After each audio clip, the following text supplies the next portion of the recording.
I'd like to now recognize Mr. Jayapal. Thank you, Mr. Chair. Race-conscious admissions was a critical tool for diversifying classrooms, for reducing racial bias, and addressing racial disparities in enrollment for students of color. Right-wing activists unfortunately waged a decades-long challenge to the use of race, and unfortunately they succeeded when the Supreme Court struck down this tool for achieving diverse classrooms by ending race-conscious admissions policies. My home state of Washington has had its own affirmative action ban, unfortunately, since 1998, restricting public colleges and considering race as an admissions factor. Despite the ban, half of Washington public college students are of color and just as diverse as their private college counterparts. One way that our Washington public colleges did this is through their guaranteed admissions policy. These policies promise seats to eligible students from local high schools if they meet grade or other academic requirements. It's not unique to my state. Colleges throughout the country have adopted similar policies without standardized testing requirements.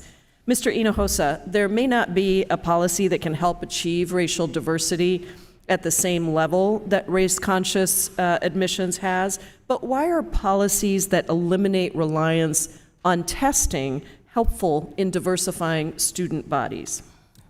Thank you, Congresswoman. So first, you have to know a little bit about standardized testing, right? They are incredibly biased instruments. They were started way back based on eugenic science, which has obviously been, dismissed by the scientific community. They're poor predictors of college success and college readiness, so there's no real connection to that. And they're basically or essentially your test score is predicted based on your zip code and the quality of education that you've received, or your socioeconomic status, I should say, rather than any other quality that an applicant would cover. So I think it's imperative that universities, especially in light of the ban, which has always been followed with substantial drops in students of color, that they consider race-neutral alternatives as those in Washington state, because those are trying to take students for where they're coming from. The high schools, there's lots of inequality still in K-12 education across all states.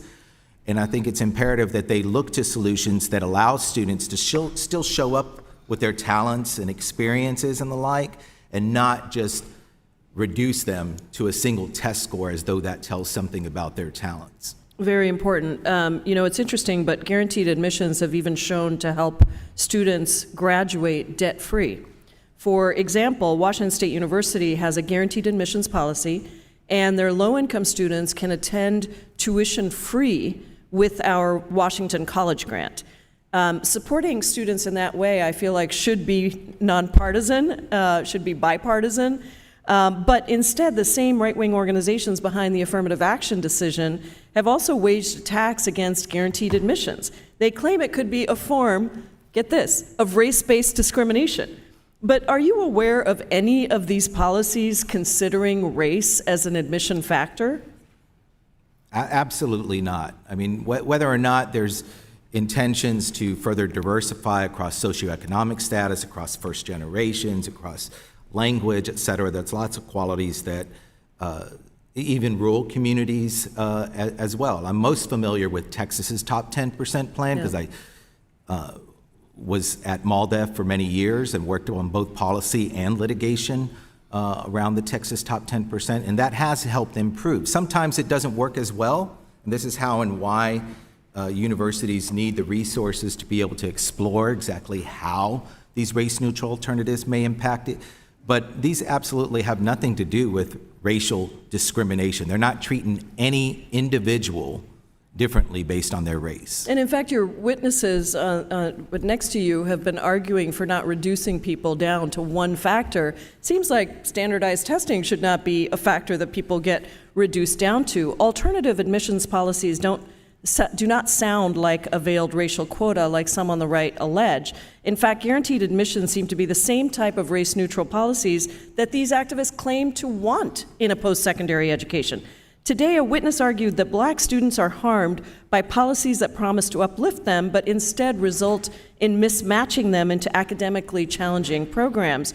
As selective colleges reflect on their role in ensuring racial representation, should they be concerned about creating pipelines for underrepresented students in their competitive programs?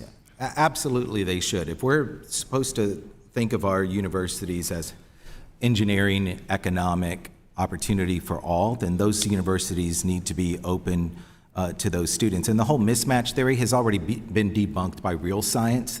That soft science has been dismissed repeatedly by peer-reviewed studies and really shouldn't be echoed in any chamber. Real science, what a concept. I yield back. Thank you, Mr. Chair. Thank you so much.